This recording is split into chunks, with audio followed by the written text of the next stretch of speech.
സാമൂഹ്യ വിരുദ്ധ പശ്ചാത്തലമുണ്ട് എന്നൊക്കെ പറഞ്ഞ് മരിച്ച ഒരാളെ വീണ്ടും കോടതി മുറിക്കുള്ളിൽ ആക്ഷേപമാണല്ലോ യഥാർത്ഥത്തിൽ. ആക്ഷേപിക്കാനുള്ള കാരണം എന്താണ് സജോ? ശരിയാണ്, വധശിക്ഷയിലേക്ക് കാര്യങ്ങൾ നയിക്കുന്നു പറയുമ്പോൾ ഒഴിവാക്കാൻ പിടിവിട്ട പല വാദങ്ങളും കോടതിയിൽ ഉന്നയിക്കുകയാണോ പ്രതിഭാഗം?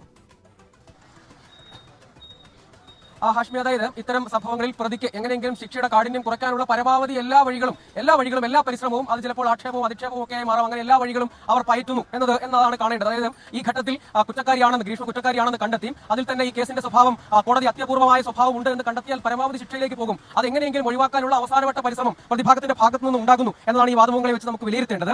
അങ്ങനെ ആ നിലയ്ക്ക് ഒരു ടോക്സിക് ബന്ധമായിരുന്നെന്നും ആ നിലയ്ക്ക് ബ്ലാക്ക്മെയിൽ ചെയ്യാൻ ശ്രമിച്ചുവെന്നും ഒക്കെ പറയുക വഴി ഇത് കുറ്റകൃത്യം അങ്ങനെ സംഭവിച്ചത് ഏതെങ്കിലും പൈശാചിക ചിന്തയുടെ ഭാഗമായല്ല, പൈശാചിക ചിന്തയുടെ ഭാഗമായും കോടതിമുറിക്കുള്ളിൽ അഭിഭാഷകരുടെ അവകാശങ്ങൾ അല്ലെങ്കിൽ അഭിഭാഷകർക്ക് വാദിക്കാൻ അങ്ങനെ അവകാശിക്കും. പക്ഷേ അതൊരു ടോക്സിക് വാദഗതിയാണ്. ആലോചിച്ച് നോക്കൂ, ശരി, ഒരു ബന്ധം പ്രശ്നമാണ്, ആ ബന്ധം പ്രശ്നമാണെങ്കിൽ ഇത്തരത്തിൽ കഷായത്തിൽ വിഷം കലർത്ത് കൊല്ലാം എന്ന് പരോക്ഷ ന്യായീകരണം നടത്തുകയാണോ പ്രതിഭാഗ അഭിഭാഷകൻ? സജോ,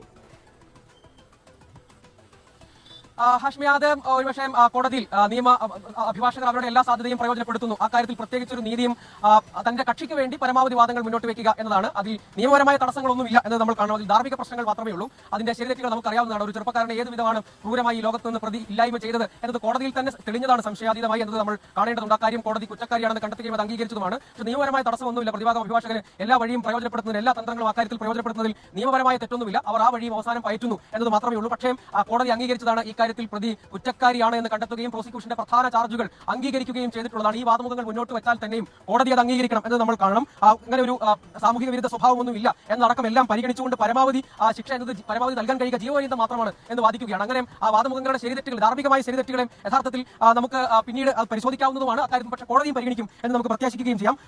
ഈ പരമാവധി ജീവപര്യന്തം മാത്രമേ നൽകാൻ, അതായത് ഇതിലെ അത്യപൂർവമായ കേസായി വരാനുള്ള സാധ്യത, ആ അപകടം പ്രതിഭാഗം മുൻകൂട്ടി കാണുന്നുണ്ട്. അതുകൊണ്ടാണ് പരമാവധി ജീവപര്യന്തം മാത്രമേ നൽകാൻ കഴിയുകയുള്ളൂ എന്ന വാദം മുന്നോട്ട് വെക്കുന്നത്. അതായത് പരമാവധി ശിക്ഷ എന്നത് വധശിക്ഷ മാത്രമല്ല, ഓരോ ചാർജുകൾക്കും ഓരോ ശിക്ഷയും അത് പ്രത്യേകം അനുഭവിക്കണം എന്നുകൂടി പറഞ്ഞാൽ ശിക്ഷയുടെ കാലയളവ് 20 വർഷമോ 25 വർഷമോ ഒക്കെ പോകാനുള്ള സാധ്യതയുണ്ട്. അങ്ങനെ ഒരു സാധ്യത ഈ കേസിൽ നിൽക്കുന്നുണ്ട്. ഇതിൽ ഈ പറയുന്ന പ്രതിഭാഗം അതിന്റെ വാദം അവരുടെ സാധ്യതകൾ അഭിഭാഷകൻ പരമാവധി ഉപയോഗിക്കും, അതിനുവേണ്ടിയാണ് അദ്ദേഹം പണം വാങ്ങുന്നത്, ഒക്കെ ശരിയാണ്. പക്ഷേ ഇത് രസകരമായ വസ്തുത എന്താണ്, ഇന്നലെ കോടതി കുറ്റക്കാരിയാണെന്ന് വിധിക്കും മുൻപ് വരെ കൃത്യം ചെയ്തത് ഗ്രീഷ്മയല്ല. അത് എന്താണ്, ഈ പാരസെറ്റമോൾ എന്താണെന്ന് നോക്കാൻ വേണ്ടി തെരഞ്ഞത് വീട്ടിലാർക്ക് പനി വന്നപ്പോൾ നോക്കിയതാണ് പാരസെറ്റമോൾ.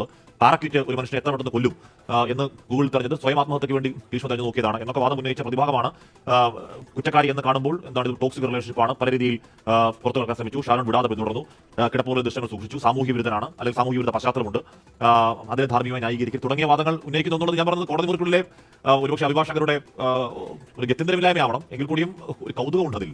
സജോ,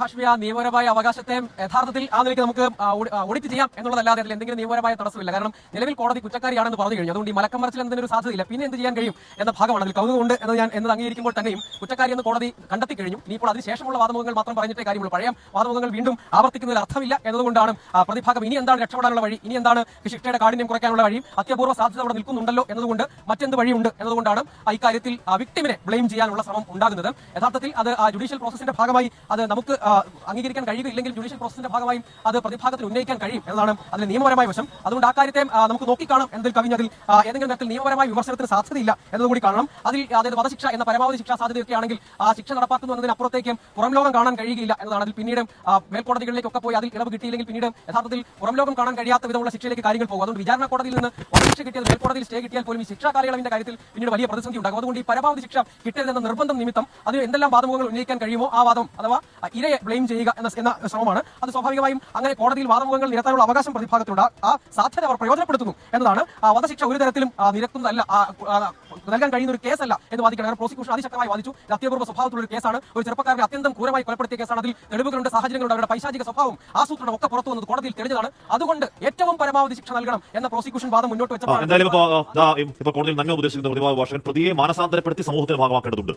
പ്രതിയുടെ പുനരധിവാസം സമൂഹത്തിന്റെ കടമയാണ് തുടങ്ങിയ സാമൂഹ്യ ഉത്തരവാദിത്തത്തെക്കുറിച്ചുള്ള ഒരു ഭാഗമാണ് ഇപ്പോൾ പ്രതിഭാഗം കോടതിയിൽ വാദിക്കുന്നത്. നേരത്തെ സജോ പറഞ്ഞ വാക്കാണ് വിക്ടിം ബ്ലെയിമിംഗ് നടത്തിയതിനു ശേഷമാണ് ഇപ്പോൾ സാമൂഹ്യ ഉത്തരവാദിത്തത്തെ പ്രതിഭാഗം അവിടെ കോടതിയിൽ പറയുന്നത്. ഒരു കാര്യം മനസ്സിലാവുന്ന പ്രതിഭാഗത്തിന് ഇത് അപകടകരമാണ്. ഒരുപക്ഷെ പ്രോസിക്യൂഷൻ അതിശക്തമായ വാദങ്ങൾക്ക് മുന്നിൽ ഈ പറയുന്ന അപൂർവമാണ്. ഇതിൽ പരമാവധി ശിക്ഷ കൊടുക്കണം എന്ന വാദം നിലനിൽക്കുന്നതാണോ എന്നൊരു ആശങ്ക പ്രതിഭാഗത്തിനുണ്ടെന്ന് തോന്നുന്നു. അതിനെ ചെറുക്കാൻ അത് ഏത് വിധേന ചെറുക്കാൻ പരമാവധി വാദങ്ങളിലേക്ക് ഒരുപക്ഷെ ധാർമ്മികമാണോ നൈതികമാണോ നമുക്ക് തോന്നാവുന്ന വാദങ്ങളിലേക്ക് പോവുകയാണ് പ്രതിഭാഗം.